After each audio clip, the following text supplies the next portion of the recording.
of you remember being stressed out studying for the ACT or the SAT, or having to worry to retake one or both of these tests to get a better score, or just to be eligible for scholarships? I'm here to persuade you today that the ACT and SAT tests are too heavily relied upon for college admissions, and that they should be abolished. Too many students are not admitted into their desired college, or they're shorted for scholarships. So to convince you, I will talk to you about the factors opposing that reliability, the alternatives to this test, and how we can work together to abolish them. First, let's take a look at why these tests were created, and the factors constantly overlooked when making these standardized tests for college admissions. The ACT seeks to predict how current students will perform in courses commonly taken by new college students. Also, SAT, known as the Scholastic Aptitude Test, tests the students' verbal and mathematical skills used for admission. So, according to Streetman, some of the factors he talks about is reliability and content validity. Reliability equals consistency. So, considering standard error of measurement, that determines the error of measurement and the possible range that the scores of a given area are normally scored upon. And a lot of students retake this test so they can easily earn a different score in this test area. Also, it's not reliable because it determines if schools can stay open and the amount of funding received just based upon this single test score. And that single test score can't measure the effectiveness and give the correct funding and the reputation for that school. Plus, the ACT doesn't really measure progress, which is improvement and advancement over time. A single score taken on a single day on one single test can't possibly measure the academic achievement and aptitude for that day. That just doesn't make any sense. And the SAT measures aptitude, but not the progress of the student. Another thing is teachers often go through ethical dilemmas because should they prepare for the ACT and the SAT, or should they stick to their curriculum? So many schools actually prepare them with preparation courses, but a lot of these do not. Another important factor is this content validity. So how accurately does it measure potential on unlearned material?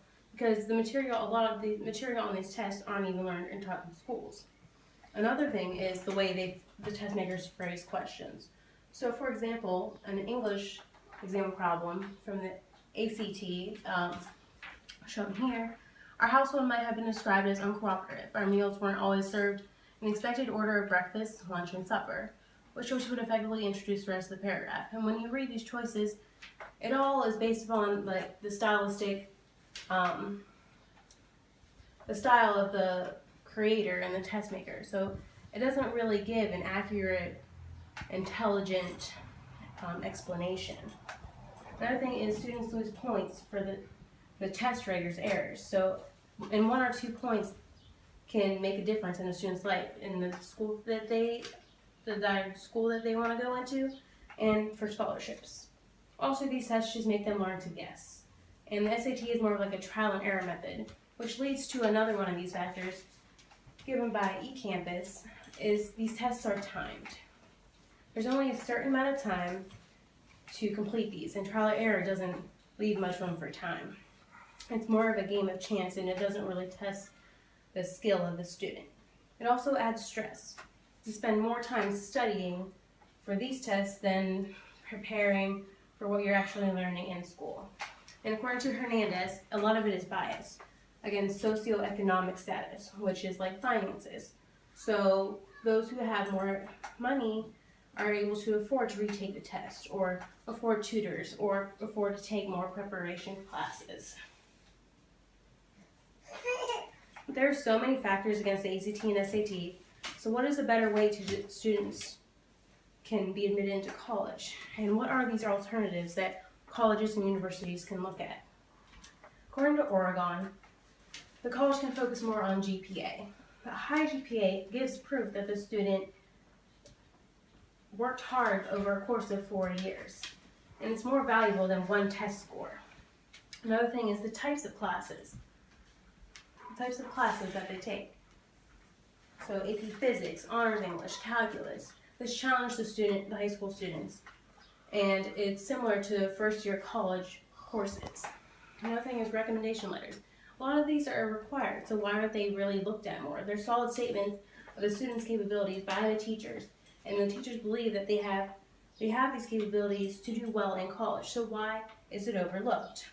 When we consider all of these factors, it shows the progress and hard work and intelligence over all 4 years.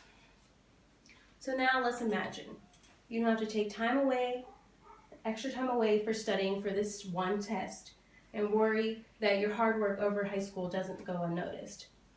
Students become less stressed, they save money, and their hard work is really paid off. It shows. And also the schools that help the teachers stick to their criteria.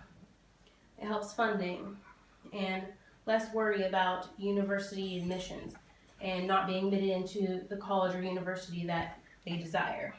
And let's not forget, this limits the students that have more potential to be successful in the future. What if there's a student who can't afford to go to college because they didn't get enough scholarships because of this ACT score, or they didn't get into the college where they could perform their best, and it could be somebody who could cure a disease in the future.